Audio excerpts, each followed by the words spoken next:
അപ്പൊ 86 നാട്ടിൽ നിന്ന് എൻ്റെ കൂടെ ഒരു 14 പേര്, ഓർക്കസ്ട്രയും സൗണ്ടും ഗായികയും അങ്ങനെ ഒരു 14 പേര് ഞങ്ങൾ ഇവിടുന്ന് പോകുന്നു. അപ്പം ഫസ്റ്റ് ഡേ അവിടെ ചെന്നിറങ്ങി, UAE 5 പ്രോഗ്രാം എന്നുള്ള രീതിയിലാണ് പോകുന്നത്. ഫസ്റ്റ് ഡേ അവിടെ ചെന്നിറങ്ങി ഞങ്ങൾ അബുദാബിക്ക് പോകുന്നു രാത്രി തന്നെ. പിറ്റേ ദിവസം അബുദാബിയിൽ ഞാൻ പാടുന്നു 17-ാം തീയതി. അതെന്തോ ഒരു ഗംഭീര പ്രോഗ്രാം ആയിരുന്നു എന്ന് പറയാൻ കാര്യം എന്താണെന്ന് വെച്ചാൽ, ഞാൻ പറഞ്ഞില്ല, അന്ന് 86 എന്ന് പറയുമ്പോൾ ഗൾഫ് ഇങ്ങനെ ആയി വരുന്ന ഒരു സമയമാണ്. അപ്പം അന്ന് വീഡിയോ പിന്നെ ഇതൊന്നും ആയിട്ടില്ല, ജസ്റ്റ് വീഡിയോ എന്താ പറയുക, ഈ വീഡിയോ ക്യാമറയൊക്കെ ഇങ്ങനെ മാർക്കറ്റിലേക്ക് വന്നിട്ടേ ഉള്ളൂ. അതിൻ്റെ ഓപ്പറേഷനോ അല്ലെങ്കിൽ അതുപോലുള്ള കാര്യങ്ങളൊന്നും വലുതായിട്ട് ആർക്കും അറിയത്തില്ല. അപ്പം ആരും അങ്ങനെ വീഡിയോ ക്യാമറ ഒന്നും അധികം ഉപയോഗിച്ച് ഉള്ളൊരു ശീലമില്ലാത്ത സമയത്താണ് ഞാൻ ഈ പ്രോഗ്രാമിന് വേണ്ടി അവിടെ ചെല്ലുന്നത്. അന്ന് ആദ്യമായിട്ട് വീഡിയോഗ്രാഫി തുടങ്ങിയ സമയത്താണ്. അപ്പോൾ ഷൗക്കത്ത് എന്ന് പറയുന്ന ഒരു വ്യക്തിയാണ് ആദ്യമായിട്ട് ഈ പരിപാടി തോംസന് വേണ്ടിയിട്ട് ഷൂട്ട് ചെയ്യുന്നത്. അപ്പം അന്ന് സാധാരണ 2.5 മണിക്കൂർ പ്രോഗ്രാം എന്നുള്ളത് നമ്മൾ 3 മണിക്കൂറും കഴിഞ്ഞ് 3.5 മണിക്കൂറും കഴിഞ്ഞ് 3.25 മണിക്കൂറോളം പാടി. അപ്പം ഇത് പിന്നെ ഇവർ ഷൂട്ട് ചെയ്തു. ആ പ്രോഗ്രാം അവരുടെ കയ്യിലുണ്ട്. പിറ്റേ ദിവസം 5 പ്രോഗ്രാമാണ്. പിറ്റേ ദിവസം ഞങ്ങൾ അബുദാബിയിൽ നിന്ന് അലൈന് പോകുമ്പോഴാണ് എനിക്ക് ഈ അപകടം പറ്റുന്നത്. ആ അപകടത്തിൽ 3 പേര് ഓൺ ദ സ്പോട്ട് മരിക്കുന്നു. 5 പേരിൽ 3 പേരും മരിക്കുകയാണ്. ഞാൻ രക്ഷപ്പെട്ടു, എൻ്റെ കൂടെ വന്ന പെൺകുട്ടി രക്ഷപ്പെട്ടു. പക്ഷെ എൻ്റെ അമ്മയും 2 സ്പോൺസർമാരുമാണ് മരിച്ചത്. അങ്ങനെ പിന്നെ 3 മാസത്തോളം ഞാൻ അലൈൻ എന്ന് പറയുന്ന സ്ഥലത്ത് കിടന്നു, അൽത്തവാം ഹോസ്പിറ്റലിൽ. അപ്പൊ ഈ സമയത്ത് മറ്റു പരിപാടികൾ 4 എണ്ണം ക്യാൻസലായി പോയി. പിന്നീട് ഞാൻ ഈ പറഞ്ഞ വളരെ സീരിയസ് ആയി പോയി. മരിക്കാൻ പോണു, മരിച്ചു എന്നൊക്കെ ഇങ്ങനെ റൂമേഴ്സ് വരുന്ന സമയമാണ്. അങ്ങനെ ഏതായാലും കയ്യാലെ പുറത്തെ തേങ്ങ പോലെ ഇങ്ങോട്ട് വീണു, രക്ഷപ്പെട്ടു. പിന്നീട് ഞാൻ സിനിമയിൽ നിന്ന് അകന്നുപോയി. കാരണം അന്ന് സിനിമയിൽ പാടണമെങ്കിൽ മദ്രാസിൽ പോകണം.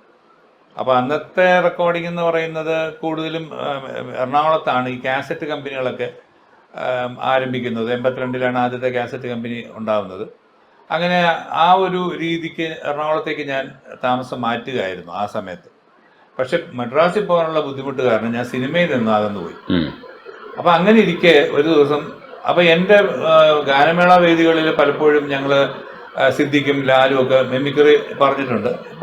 എൻ്റെ ട്രൂപ്പിൻ്റെ ആയിട്ട് അല്ലെങ്കിൽ പോലും അവരുടെ പരിപാടികളായിട്ട് ഞങ്ങൾ പിന്നെ സഹകരിച്ച് പോയിട്ടുണ്ട്. അപ്പോൾ അങ്ങനെ ഉള്ളൊരു പരിചയം വെച്ചിട്ട് രാംജി റാവു സ്പീക്കിംഗ് എന്നുള്ള പടം വരുന്നു. അത് കഴിഞ്ഞ് മാന്നാർമത്തായി, അങ്ങനെയൊക്കെയുള്ള പടങ്ങൾ വരുന്നു, എല്ലാം ഹിറ്റ്. അങ്ങനെ ഇരിക്കുകയാണ് ഈ ആക്സിഡന്റ് സംഭവിക്കുന്നത്. അപ്പോൾ ഈ ആക്സിഡന്റ് കഴിഞ്ഞ് ഞാനിങ്ങനെ ഒരു ദിവസം, ഞാൻ താമസിക്കുന്ന അന്ന് എയർലൈൻസ് എന്ന് പറഞ്ഞൊരു MG റോഡിലൊരു ഹോട്ടലിൽ എനിക്ക് മുറി ഉണ്ടായിരുന്നു, വലിയൊരു മുറി. അപ്പോൾ പുള്ളി എൻ്റെ വലിയൊരു അഭ്യുദയകാംക്ഷയായിരുന്നു, അതിൻ്റെ പ്രൊപ്പറേറ്റർ നാസർ. അപ്പം നാസറിനോട് ഞാൻ സംസാരിച്ചപ്പോൾ നാസർ എനിക്കൊരു വലിയൊരു മുറിയൊക്കെ തന്ന്, ഞാൻ അങ്ങനെ ഓഫീസും വീടും കൂടെ ആയിട്ട് അവിടെ, അന്ന് ബാച്ചലറാണ് താമസിക്കുന്ന സമയത്ത്, അതിൻ്റെ താഴത്തെ നിലയിൽ ബോബി ഹോർമിസ് എന്ന് പറഞ്ഞിട്ട് നമ്മുടെ ഫെഡറൽ ബാങ്കിൻ്റെയൊക്കെ ഫൗണ്ടർ ഹോർമിസിൻ്റെ മകൻ. അപ്പം അദ്ദേഹം അന്ന് ഈ അഡ്വർടൈസ്മെൻറ്റ് വീഡിയോസ് ചെയ്യുന്ന സമയമാണ്.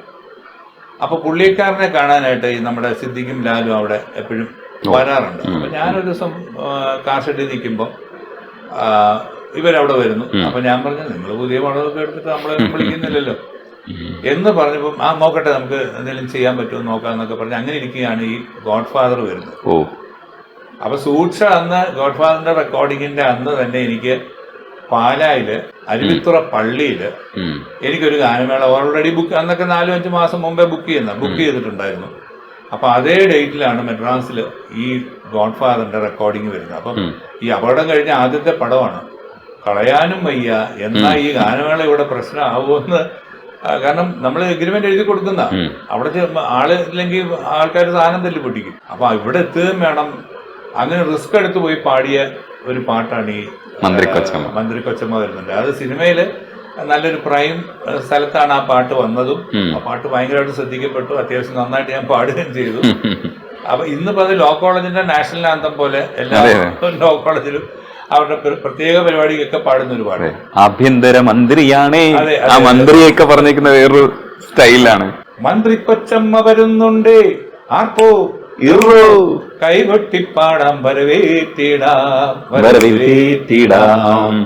ആചാര കതിന മുഴക്കിടാം ടപ്പോ ടിപ്പോ. കല്യാണം കൂടാൻ കഴിയാത്തവരെ, കഥയറിയാത്തവരെ, ആഭ്യന്തര മന്ത്രിണിയാണേ ആഡംബരം ഒത്തിരി വേണേ, ആഭ്യന്തര മന്ത്രിണിയാണേ ആഡംബരം ഒത്തിരി വേണേ, ആനപ്പാറയിൽ അച്ചമ്മയ്ക്കും കൊച്ചമ്മയ്ക്കും കാവൽ പട്ടാളം അമ്പൊമ്പൊമ്പൊമ്പൊമ്പോ. ഭയങ്കര രസം. ഓരോ സ്ഥലത്തും ഓരോ എക്സ്പ്രഷനൊക്കെ ഇട്ട് പാടിയ ഒരു പാട്ടാണ്. അതേപോലെ ഈ പൂമാനത്തിന്റെ സെക്കൻഡ് സ്റ്റാൻസ ഇല്ലേ, കരളിലെഴും ഒരു മൗനം കസവണിയും ലയമൗനം സ്വരങ്ങൾ ചാർത്തുമ്പോൾ, വീണയായി മണിവീണയായി വീജിയായി കുളിർവാഹിയായി മനമൊരു ശ്രുതിയായി, പൂമാനമേ ഒരു രാഗമേഘം താ. അത് രസമുള്ളൊരു പാട്ടായിരുന്നല്ലേ. ആ സീനും നല്ല ഒരു എന്താ പറയാ, ആൾക്കാർക്ക് എപ്പോഴും ഒരു സിമ്പതി തോന്നുന്ന ഒരു സീനാണ്. കാരണം അത്രയും സ്നേഹം കാണിച്ചിട്ടാണ് അവസാനം അവളെ കൊല്ലുന്നത്. അപ്പൊ ആ ഒരു ഇത് ആളുകളുടെ മനസ്സിൽ ഇങ്ങനെ ഈ പാട്ടും ആ സീനും ഒക്കെ വരുമ്പോഴത്തേക്കും ഒരു പ്രത്യേക ഇമോഷൻ ആയിരുന്നു. സാർ, ഈ അപകടത്തെ കുറിച്ച് പറഞ്ഞതുപോലെ തന്നെ ഈ കിഡ്നി ഫെയിലൂർ ആയ സമയത്ത് ഒരു അച്ഛനാണ് സഹായിച്ചത്. അത് കുറച്ചു കാലം അത് പുറത്ത് പറഞ്ഞില്ല. അച്ഛന്റെ പേര് വെളിപ്പെടുത്തണ്ടെന്നാണ് പറഞ്ഞിരുന്നത്. പിന്നീട് ഏത് സാഹചര്യത്തിൽ ഇത് വെളിപ്പെടുത്താം, അത് മറ്റുള്ളവർക്ക് ഒരു സന്ദേശമാവാൻ വേണ്ടിയിട്ടാണോ വെളിപ്പെടുത്തിയത്? തീർച്ചയായിട്ടും. എന്താ വെച്ചാല് വേൾഡ് കിഡ്നി ഡേ എന്ന് പറഞ്ഞിട്ട് ഒരു ദിവസമുണ്ട്. അപ്പൊ അതിനോടനുബന്ധിച്ചിട്ടാണ് മനോരമ ഓൺലൈനിൽ ഈ ഇങ്ങനെ ഒരു അഭിമുഖം വന്നതും, ഇത് മറ്റുള്ളവർക്ക് ഒരു പ്രചോദനമാകുന്നെങ്കിൽ ആയിക്കോട്ടെ എന്ന്.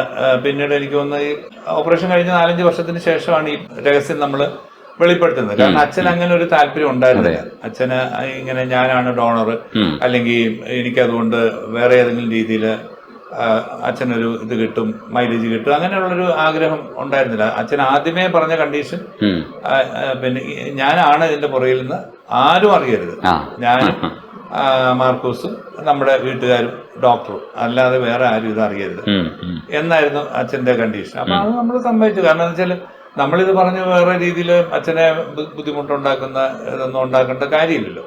അപ്പൊ അതുകൊണ്ട് അന്ന് നമ്മൾ അങ്ങനെ സമ്മതിച്ചു പോയിരുന്നു.